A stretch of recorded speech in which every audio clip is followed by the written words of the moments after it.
everybody. Welcome to the latest episode of the Power Within podcast, the podcast that has on inspiring people with inspiring stories. My name is Trevor Evers. I'm your host.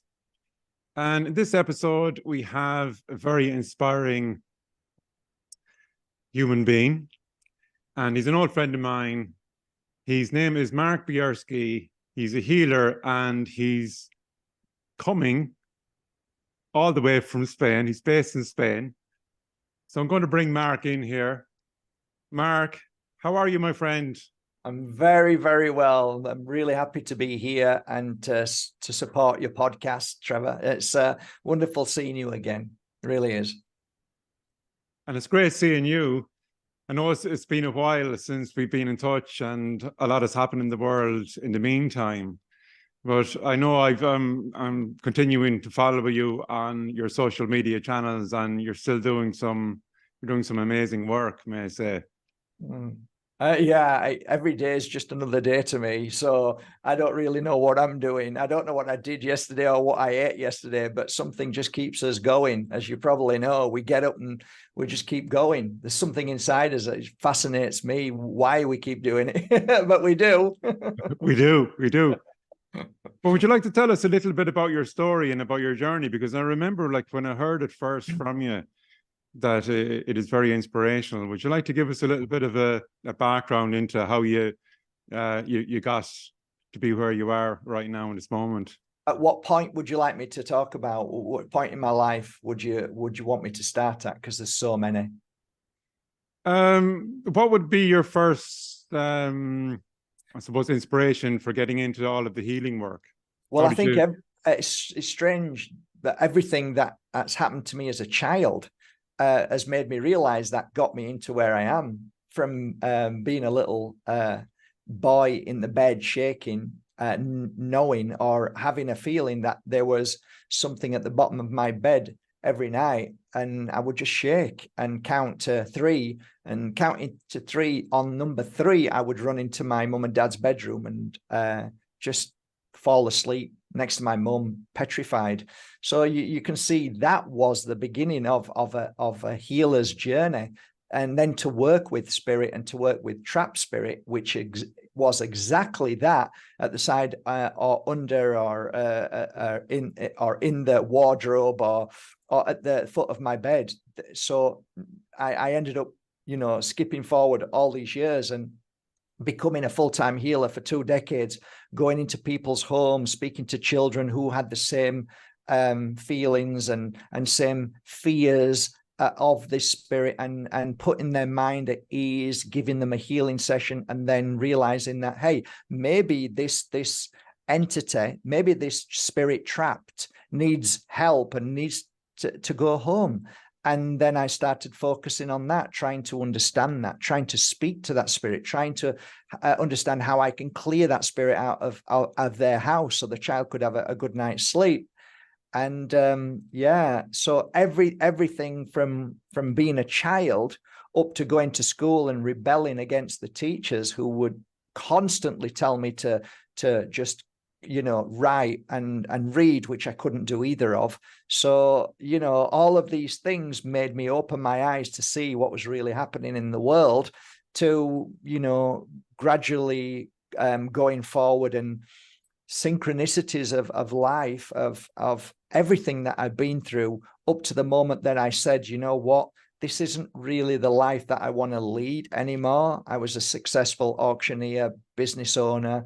I had quite a few businesses, and decided to sell everything on eBay, put the house on the market, sold everything, and without real reason or understanding, just followed this urge to leave the UK, and in a transit van with 2 beds, 2 schnauzers, my wife then, who I'm no longer with, Susie, and my little daughter at 6 years old, China. And everybody thought we were crazy. But, when the pull happens, it happens. So we were pulled to this mountaintop. And that's when my real understanding of the world of healing and the spiritual aspect of everything kind of made sense. Because when the pupil is ready, the teacher appears.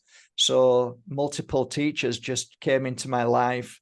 And funnily enough, one of the first mentors was actually known as the Psychic Queen of Ireland. And she was on Michael Aspel, The Strange But True. And she actually helped a baby leave the house, which was in the spirit world. And she started telling me things that I didn't realize. So she was saying, oh, this is why this is happening to you. This is why that's happening to you. So she was informing me every time something strange would happen. And she became my mentor for a good few years. And yeah, it just all happened from that moment on. And I just wanted to help people generally, just wanted to make people feel better. And yes, I always have done. And the way I did it prior was to laugh and joke, to jump up on tables and dance and because I used to be a professional dancer, and I went on blind date for a laugh. I just wanted people to be happy. So I did some crazy things when I was younger, but that was because I was trying to find myself. And I think that a lot of the times we do crazy things, and that them crazy things are just kind of like a cry out to find out, who am I? Why am I here? What am I doing? So we try and do things to figure out where we're going and what it's all about. And you don't really know until until you kind of are pulled in a direction, which I believe is, I call the leap of faith. And many people talk themselves out of it, but it often keeps coming and keeps niggling at you to do something, to make that change. Because if you continue doing what you do at school, which is, the abuse of getting up in the morning when you're told to, force feeding a child at 7 o'clock, then dragging them to school, and then making them sit there for 6 hours, and that's the beginning of the trauma of not being able to find your true path because you've been programmed not to. It's a bit like mosquitoes in a jar. If you shut that jar for a few days and open it, they'll never come out of that jar because they've been programmed to stay where they are. And I think that psychology, I think the geniuses of the world who manipulate the world know this. And that's why schooling system is exactly the invisible prison that keeps us from not finding our true purpose and path. It's funny because one of I now have, and I've had for a while, many years, an academy, and it's called the Pure Energy Healing Academy. It's just online now, but it was here and it was in another place. And I travel the world teaching pure energy healing. It's a technique of how to heal trauma and how to heal yourself from many different illnesses and stuff. So it's a lovely healing technique. Anyway, at the end of the 4 days, which it's a 4-day intense course, everybody gets a certificate. And they're always surprised when I say, by the way, when you're able to throw that certificate in the bin is the day that you will know who you truly are. And they look at me and like, hang on a minute, I paid for this certificate. And I'm like, you didn't pay for the certificate. You paid for the knowledge, and the certificate is a piece of paper. And if you just look at that certificate as who you are, then you will limit yourself to that certificate. But if you throw that certificate away, then you are more open to receiving more information, learning newer techniques, growing and expanding in all awareness. And I realized that when I threw my certificates away from my mentor, who said, okay, now you've got the certificates. It's like, no, throw them away. They're meaningless. So, yeah. Exactly. No, I totally agree. And, something I wanted to ask you as well, when you made that change and you decided to get in your van and travel and make that big change in your life, was it a case at the time, did you have those thoughts of what will people think of this? That can be your biggest fear in life, of what people think. No, definitely not, Trevor. I mean, as a kid, you're traumatized by other children, by the bullying and by the mocking and ridiculing. To a degree, kind of, you're either strong or you're weak in that sense. So you're either in the blame and him, her, or you say, okay, what am I going to do about it? And is this going to affect me?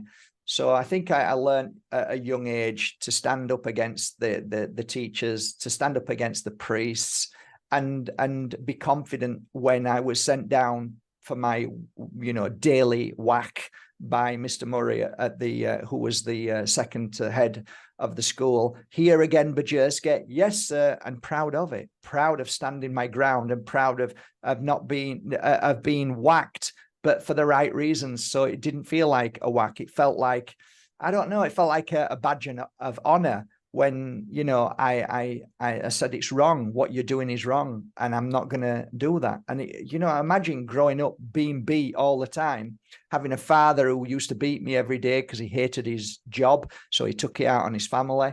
You get to become kind of, strong.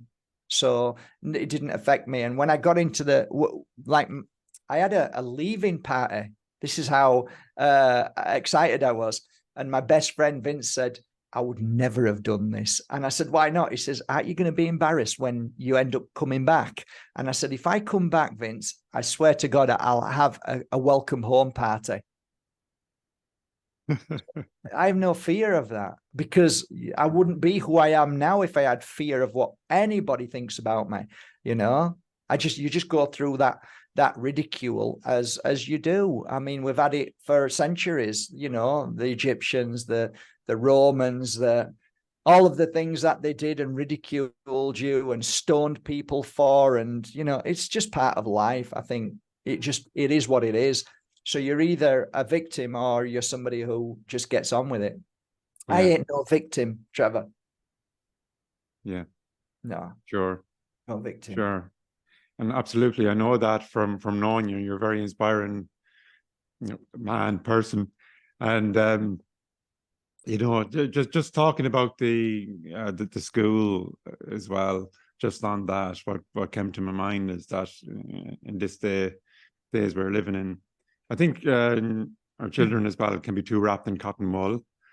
I know back when we were in school and growing up, there wasn't as much kind of like, I remember you're out playing from the start of the day till the end, and parents hadn't a clue where it was, playing football and, climbing trees and doing God knows what. But now it seems to be, you have to have your children under constant 24/7 surveillance, and, wrap them in cotton wool so that when they do go out into the world, then, the first challenge that comes their way, they can fall apart because they haven't that kind of built-in kind of resilience, if you like, developed within themselves. For sure. I think that can be an issue as well, because it can be a case where, like, when we bring up our children, we're teaching them that the world is fair, which isn't true, as we know. And and then they can get a rude awakening later on, can't they? Yeah, for sure. Everything's by design, though. When you come to understand the world and how it works, it's all by design. It was planned 200, 300, 400 years ago. So the idea of now Black Lives Matter, woke, all of that, it's all planned. It's all planned because it's the idea of changing the thought process of children, which is exactly what they want to do.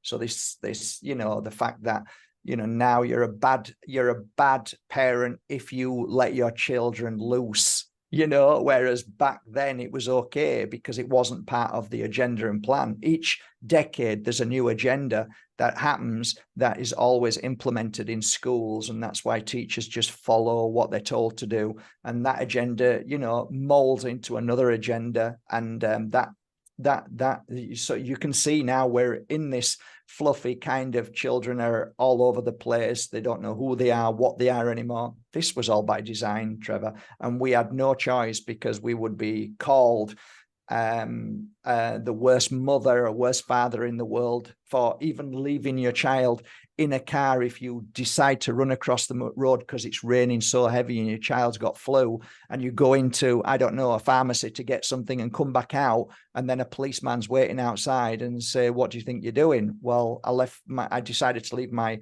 child in the car because it's raining like crazy, and I was watching all the time.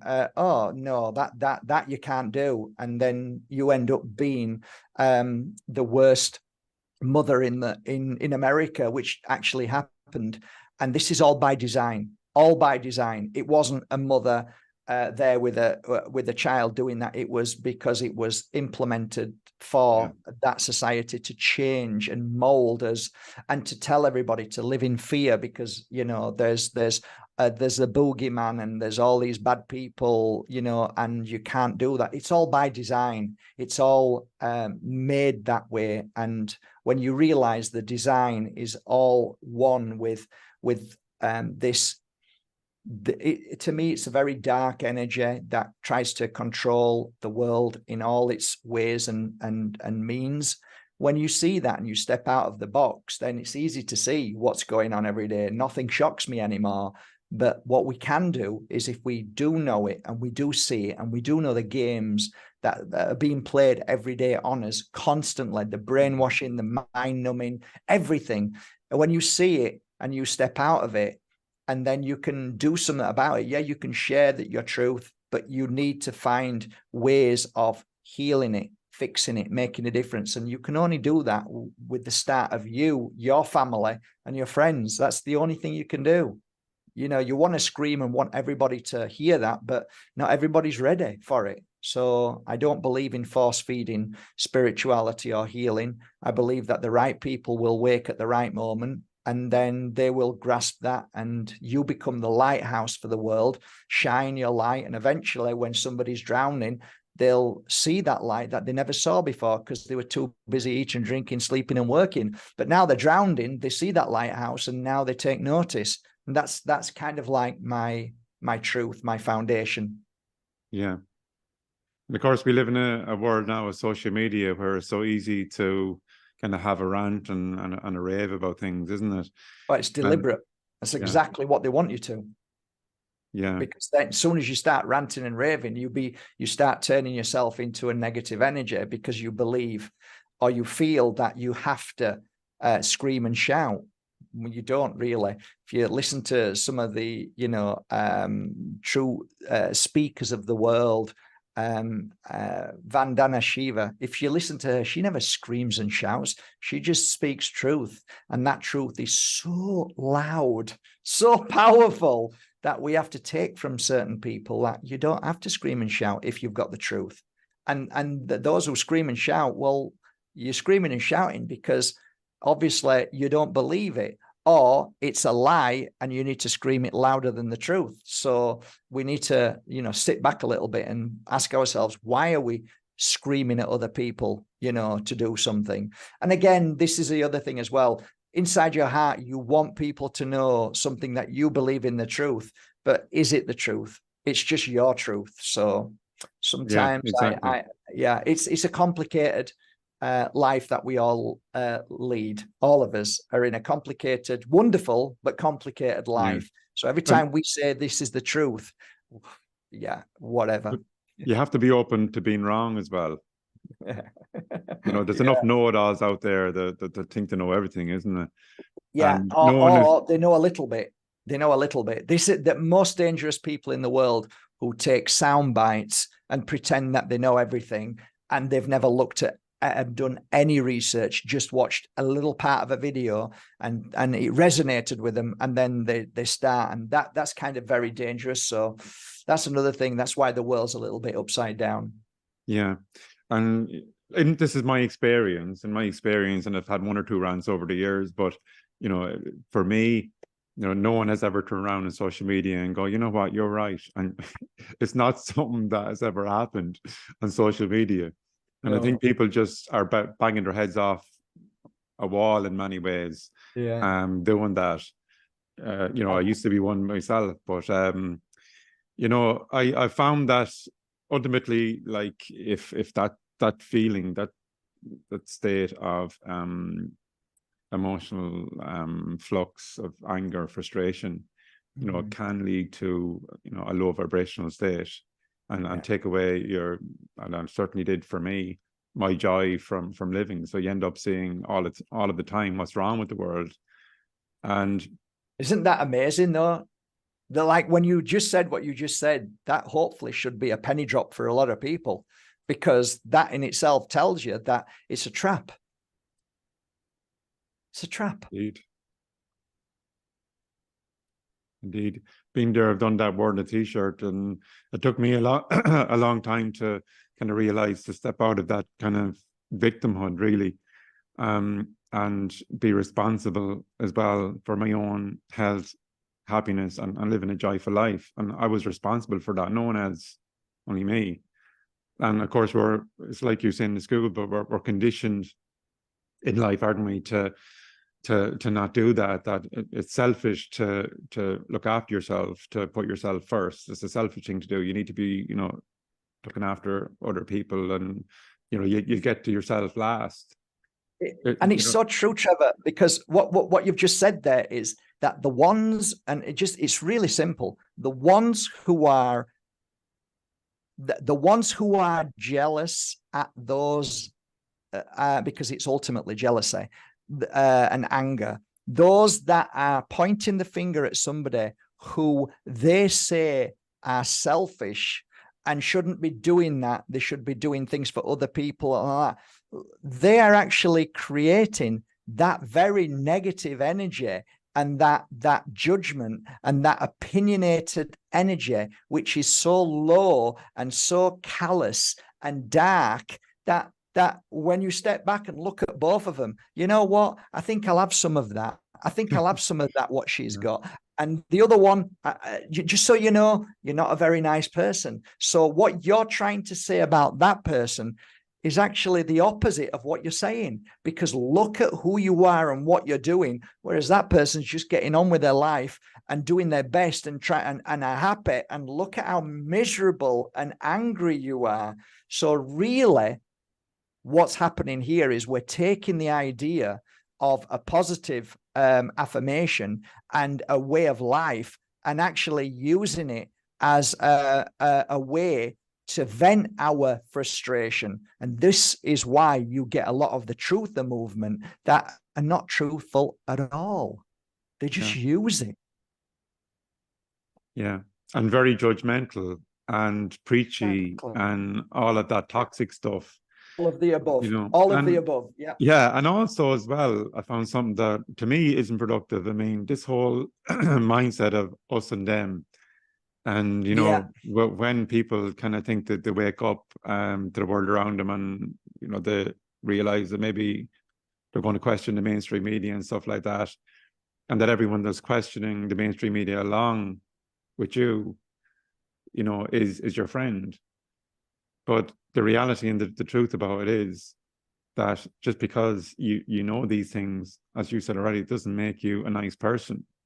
And they're, you know, the nicest people in the world that I know wouldn't have the same awareness as maybe yourself or me, but at the same time, they have great hearts. And I think it's an unproductive kind of mindset to get into kind of this us and them mentality. You know, you're awake or you're asleep. You know, I don't believe that that's a very respectful thing for everyone's on their own journey. And everyone has at their own level of awareness. And you might think that you have all the answers, but you could still be an asshole. You could be. Right. And, you know, you could, like, I know family members who, you know, are still maybe plugged into the mainstream news and stuff like that, and read the mainstream papers. But yet, you know, if you're stopped at the side of the road with a flat tire, they'd be the first person to stop and help you. Exactly. So ultimately, the consciousness is really what we need to focus on, and how to bring that out. And the fact that the system is there to constantly cause the disruption of two people or a family and try to separate them in all way, shape, and form by thoughts, opinions, and actions, it's like, to me, that they know the power of our goodness and of our consciousness, that if somebody falls, most of us will run over and help.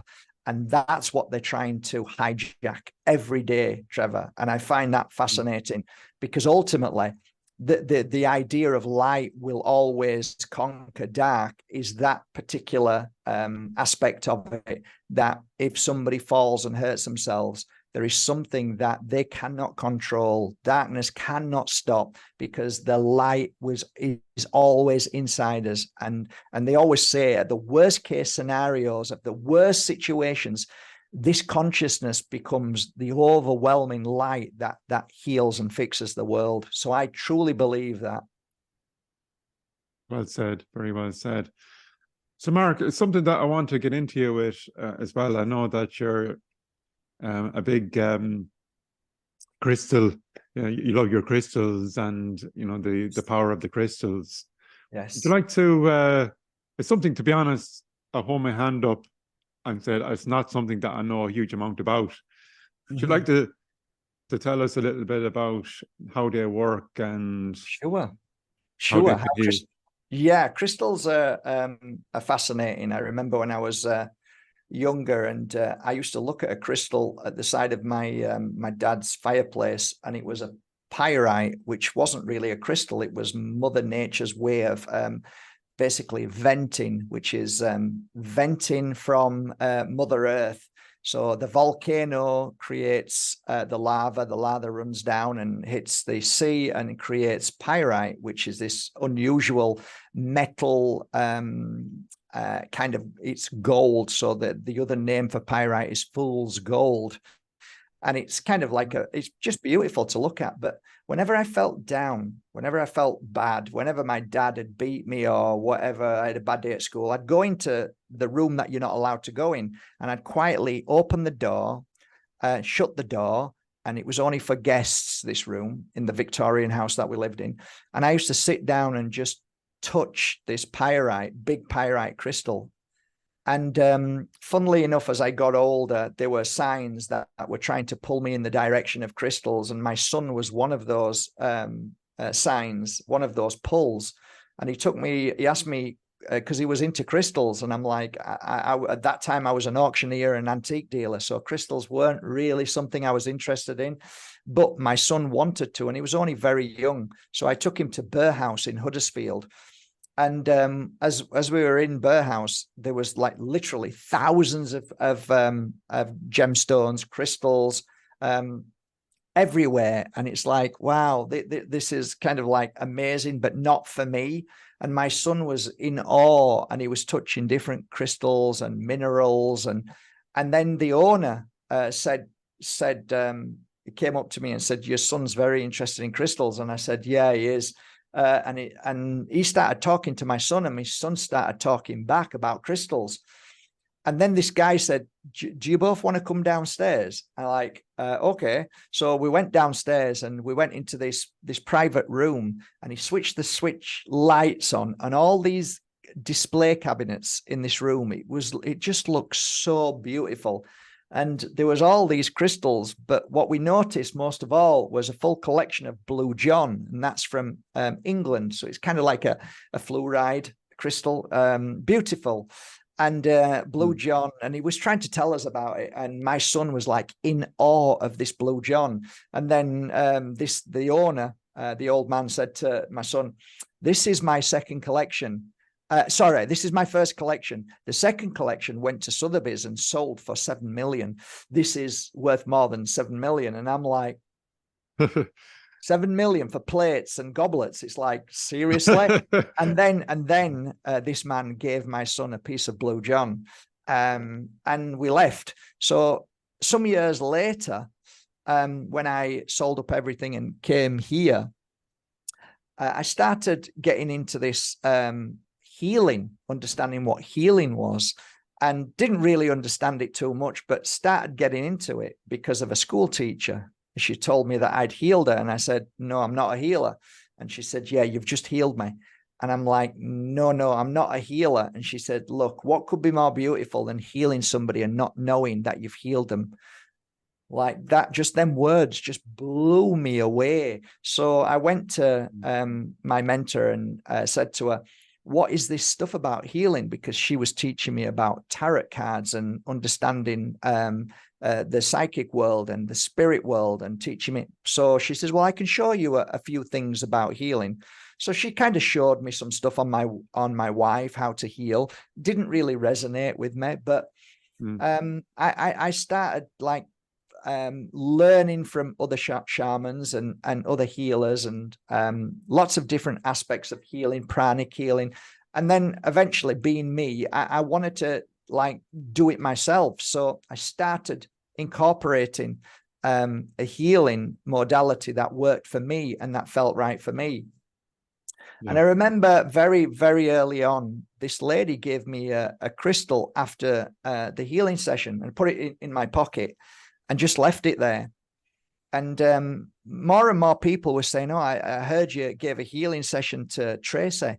And would it be possible if I have a healing session? I said, sure. And then I gave that person a healing session. Then 2 more people a ring or 4 people a ring.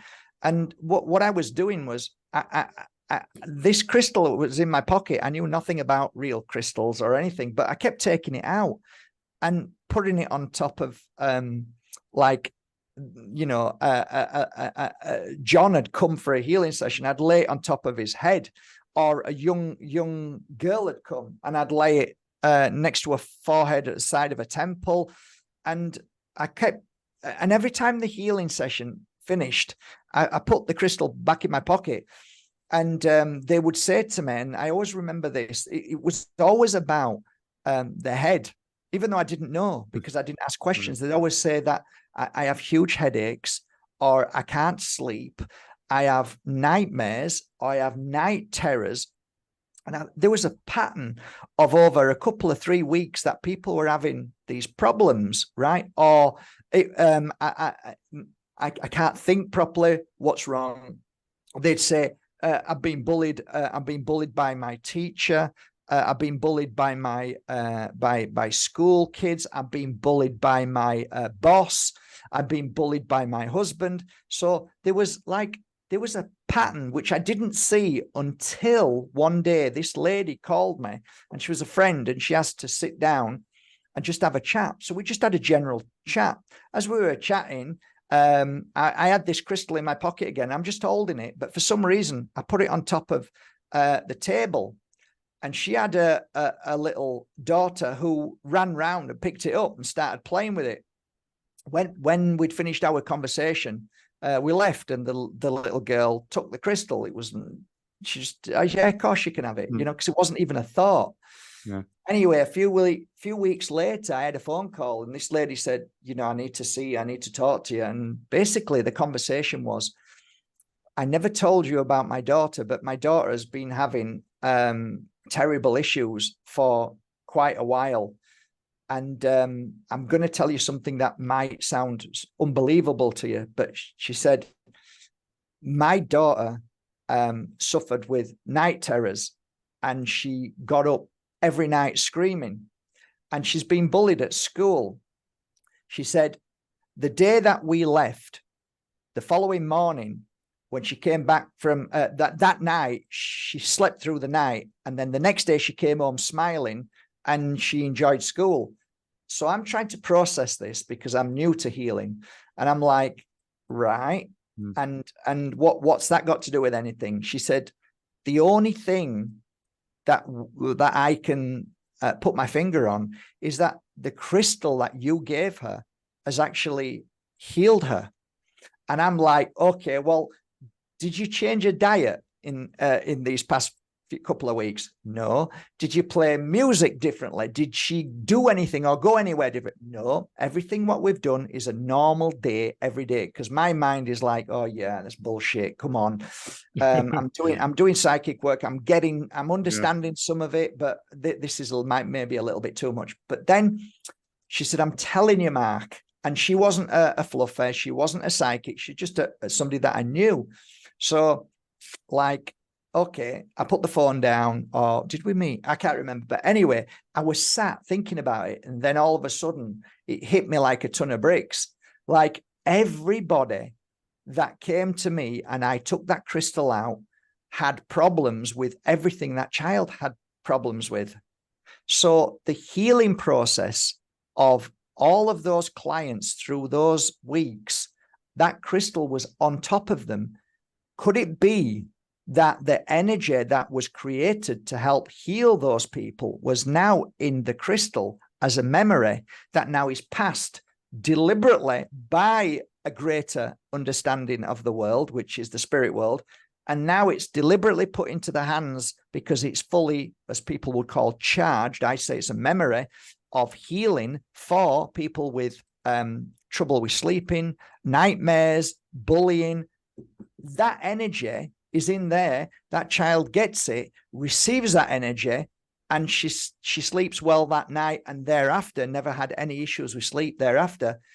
Is it coincidence, or is there a possibility that this is real? That was how it started, Trevor. Crystals. That's how it started. Brilliant.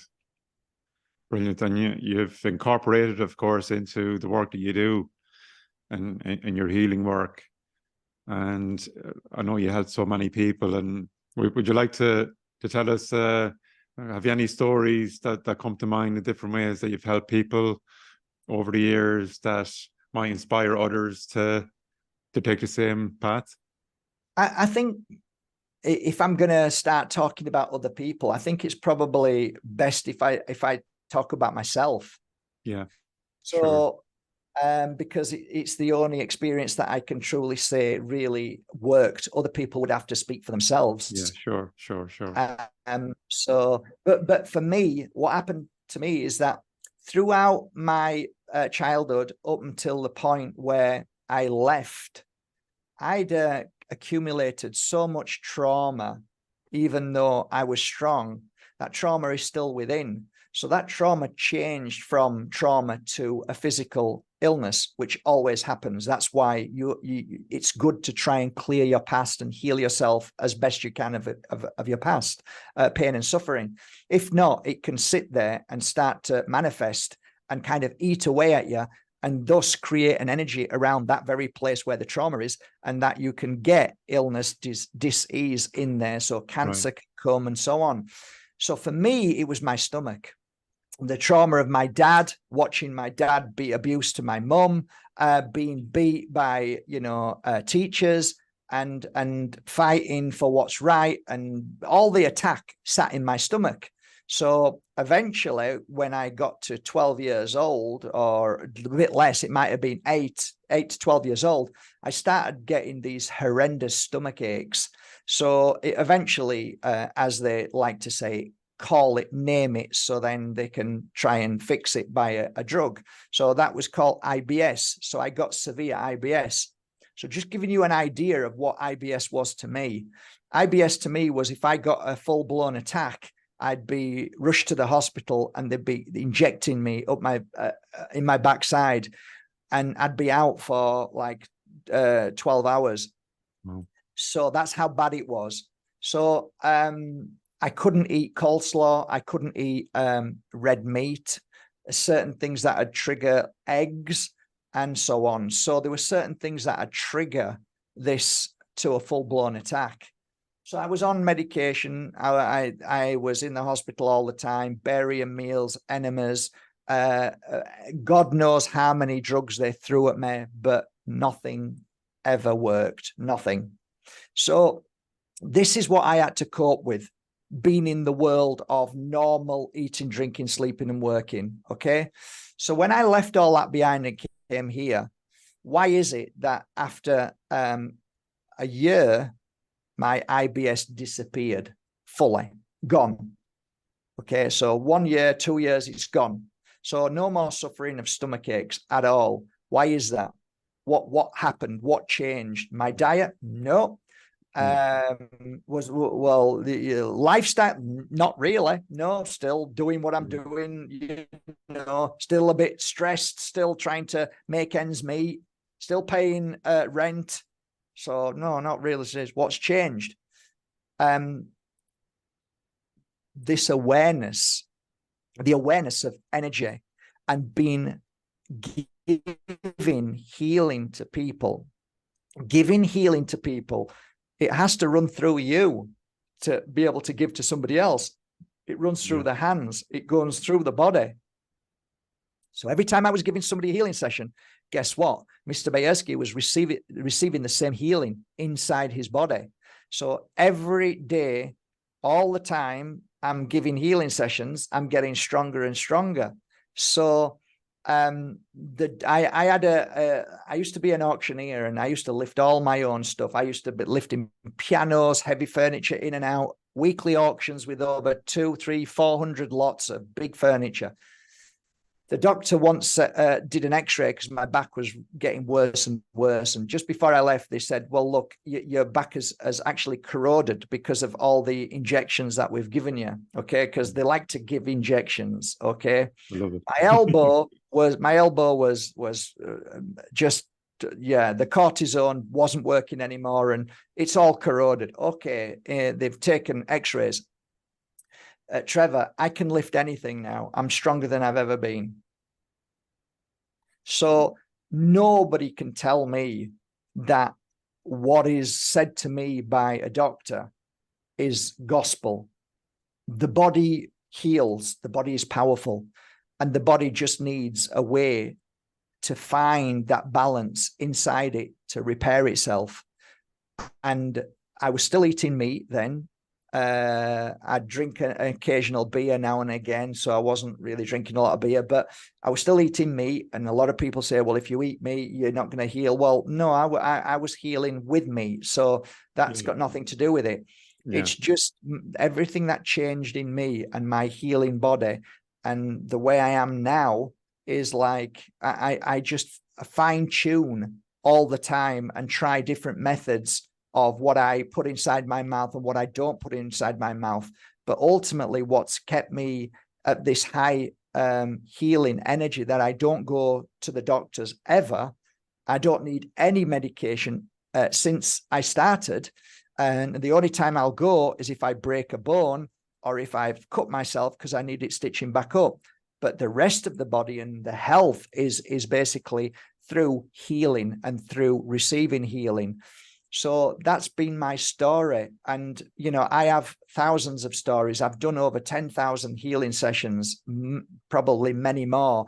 I've taught thousands of people how this method of healing works, but doesn't really matter. Go for any method, any modality of healing, as long as you are open and you understand the fact that there is this universal energy and that it does help heal your clients as well as yourself, and just keep doing it. And that's what happened to me. Just keep going. And, you know, it's and you've beautiful. gone and got it. You've gone and got it. There's something that has come to mind, listening to your amazing story there, is that, you know, health and happiness is something that is not going to come, and, you know, there's not going to be a knock on the door with some guy with a box, and when you open it up, there's health and happiness in it. You have to take personal responsibility for your own health and well-being, don't you? Yeah. And there's too many people in the society we live in that look for that solution, and, you know, through a pill, you know, the pharmaceutical industry, that outsource their health and the responsibility for their health to a third party, you know, to, as you said, like as doctors and so on, without actually stopping, looking in the mirror and going, hold on, I'm responsible for my health and what I put into my body and the way I live my life.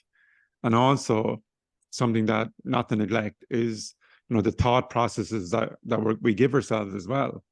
Because to me, as well as that, we are what we focus on, what we tell ourselves, what we think about, what we give our energy to. That's what we become as well.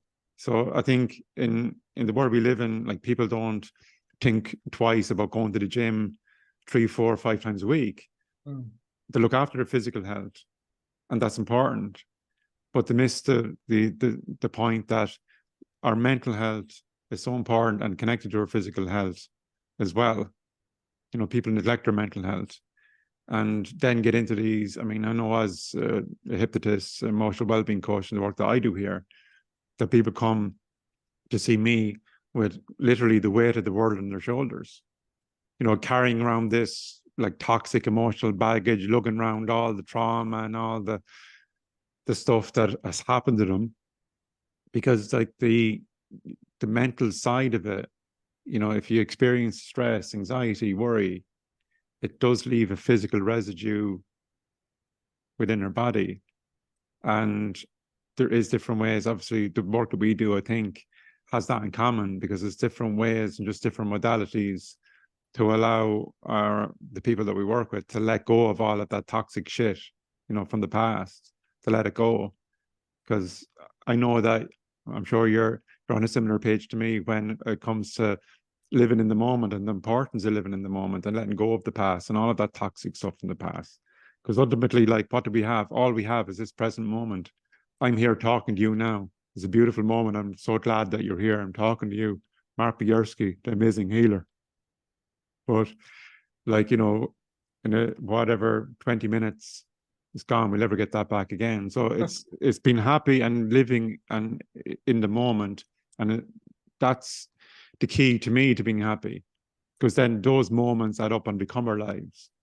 There's so many people out there that are like stuck in the past and going back with a fine-tooth comb through counselors and all this kind of stuff, and who's to blame, and oh, he's to blame, he's the reason or she's the reason my life is a misery, rather than taking that personal responsibility and letting go of all of that shit from the past, because all it does is weigh you down. But that's my perspective on it.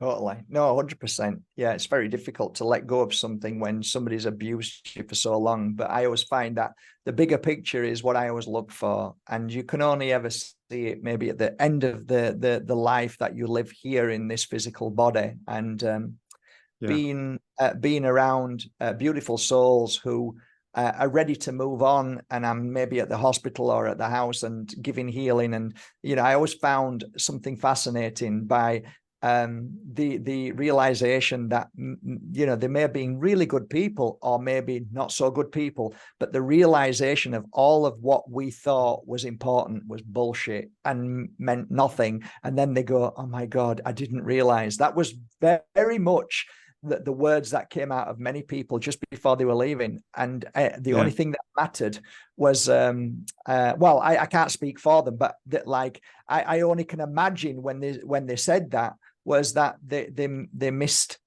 why they missed the real reason why they came here. The bigger picture. It's not their fault. It's not their fault. It's not my fault. It's not your fault. It's just what we've got and what we're dealing with, because we're a target of constant attack, whether it's non-foods, whether it's poisoned water, if you believe that or not. But it's all true. You just need to go online and study it and see that everything we're attacked on, mentally, physically, spiritually, emotionally, constantly attacked to stop us from connecting to the true consciousness that lies within us.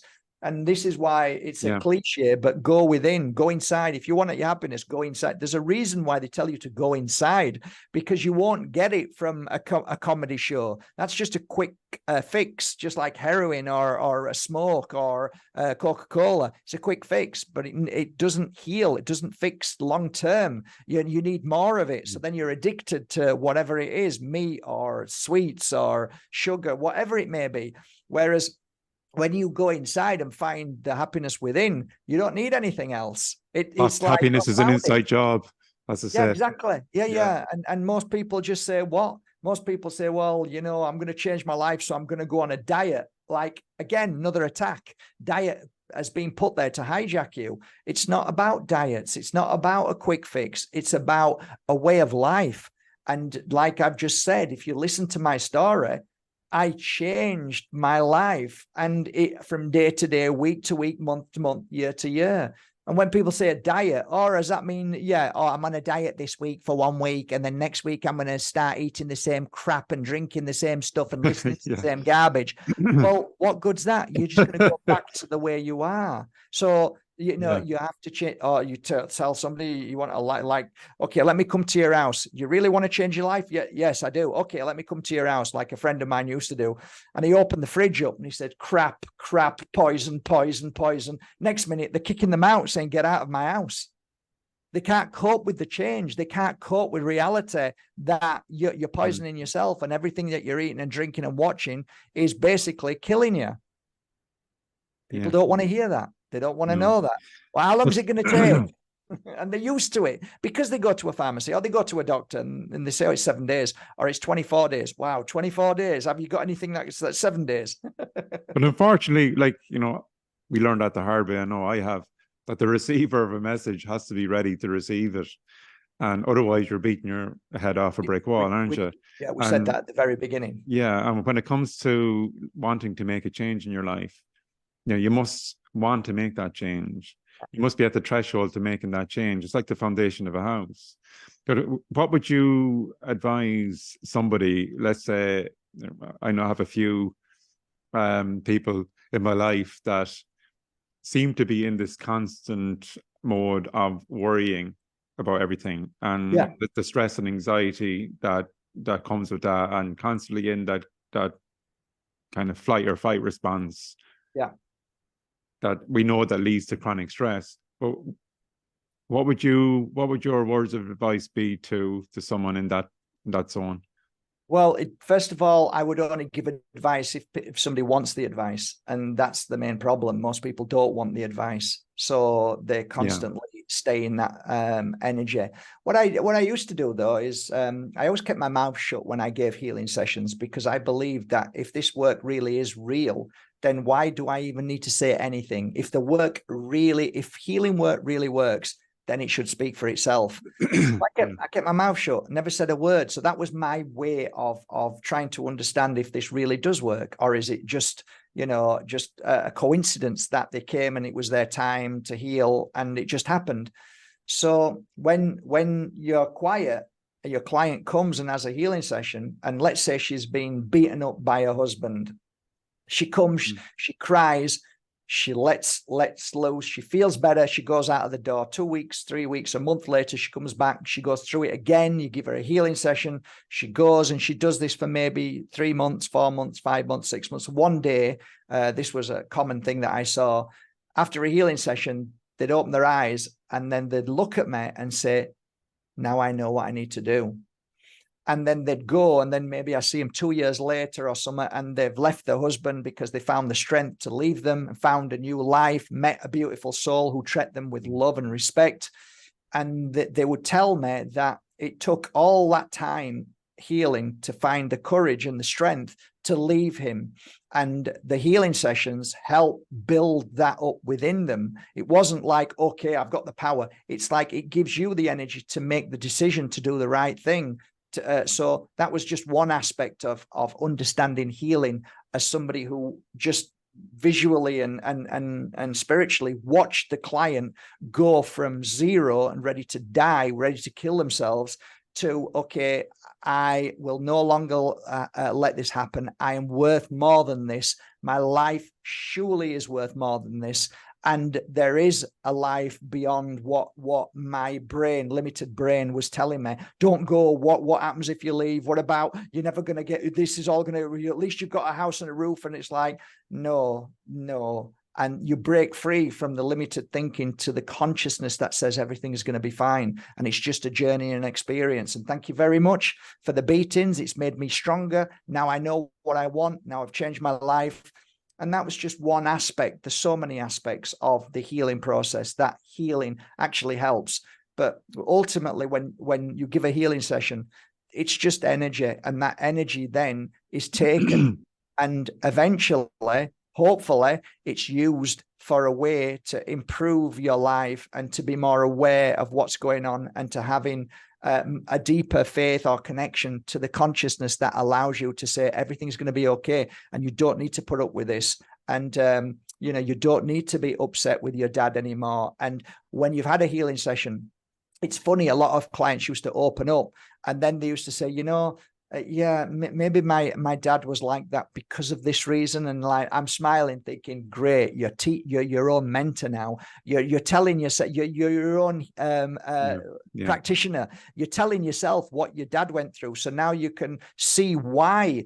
And by seeing why he was like that, it means that it wasn't it wasn't me. I didn't Wasn't personal. cause that. Yeah. And a lot of the time people hold on to this. Well, it must have been me. I must have done something to this person. And blame me. And then eventually a healing session will clear that away for you to see the true reason. And that is that, you know, we can be emotional punch bags for other people. And like I can be somebody who attacks somebody because I'm having a bad day. But that's not your fault. You're just there. You're in the way. You're just one person that I'm going to have a go at because everything's built up in my in that week that I'm frustrated about. And hey, you're the unlucky one today to receive it, right? So yeah. You know, we're all radiators and drains through the month. Yeah, and like from my point of view as well, like from the work that I do here. Like I look at myself in many ways as a facilitator of the change. And, you know, the point that you made is very apt, that sometimes like the less that you say, the better, because for me, it's the client is healing themselves and making the changes within themselves, that I'm providing the platform and, you know, the environment and the space for them to do that. But ultimately, like as well, when say somebody comes in here and changes their life, whether they've quit smoking or whatever the case may be, you know, I always credit them because they're the ones that have come in and made the changes within themselves to leave successful, and that I've just facilitated and kind of guided them on that kind of healing path, if you know what I mean, as well. 100%, absolutely. And that there's no ego in you when you do that as well. And you understand that it's just a process, and we're lucky enough to be there at that moment that they chose you to help them through that moment. And that I accept, and thank you very much for allowing me to be part of it. But yeah, I often say to people who used to come here, I don't do it anymore, but when we were all doing one-to-ones, learning pure energy healing, I used to say to everybody, you know, at the end of the day, they could have gone to 15, 20 other different people, and then they come to you, and it could be that you were just the final part that they needed, but you've got to credit everybody else. It could have been their mother holding them that day. It could have been their dad giving them a cuddle. It could have been a friend just talking to them. And also when they leave here, there's going to be a lot more other people who are going to help them continue their journey of healing. So we are just simply part of a beautiful, mystical world that each one of us have these synchronicities that help us along the journey. And we're thankful for everybody.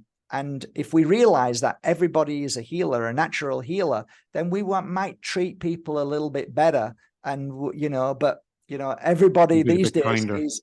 everybody these days, we've been hijacked to believe everybody's a criminal, everybody's going to hurt us, everybody is against us, and you know, it's deliberate. You know, it's deliberate. It's been created that way. But as a healer, you certainly you don't have like I have my thoughts and feelings about the way the world is and the way darkness works and stuff. But when you become a healer, that all goes out of the window. That isn't even part of the healing process. The healing process is you are nil and void of anything other than to work in this pureness of non-judgment, and all you want is for your client to feel better at the end. And that's how we should be with everybody. Absolutely. Yeah, absolutely. You hit the nail on the head. Mark, I'm just aware of the time of one eye in the time, and I've been enthralled listening to your amazing information, and I know you're inspiring me here today in this podcast, and I'm sure you're going to inspire everyone that watches and listens to this podcast. So is there any words of wisdom you'd like to share with us before you say goodbye? Well, it's an interesting topic of conversation, is helping people find their true path and their purpose. And I find it's been 20 years of trying to understand that myself. And I've gone full circle, traveled the world, ballet, Italy. I've gone all over Europe to try and understand the meaning of life and why we're here and what our purpose is. And I find that I sit down with a smile on my face and realize that all the time I was looking for my purpose in life, I was actually living it, and it was in front of me. And everybody that should have been in my life that I was thinking it should be somebody else I should be with or I should be meeting, everybody who was in my life right there, they were right in front of me. So my message to all of you is where you are right now is exactly where you're meant to be. And where you're going to be taken is exactly where you're going. You are on your path. You are on your true purpose of life. And that's my message today. Beautiful. Thanks again. Listen, we'll be in touch and keep up the great work You too. that you're doing. You And too. You're doing keep shining your light, my friend. Okay? You too, brother. You too. Thank you so much. And thank you, everybody who's listened to the podcast today. And yeah, we'll try and if it touches one person, then we've done our job, Trevor. Exactly. Mark, take care. Bye-bye. And we see you soon. All right. Take care, brother. Take care. Okay, folks, that time again to say goodbye. This is the Power Within podcast. And until next time, be good to yourselves, be good to each other, and we'll see you on the next episode of the podcast. Take care, folks.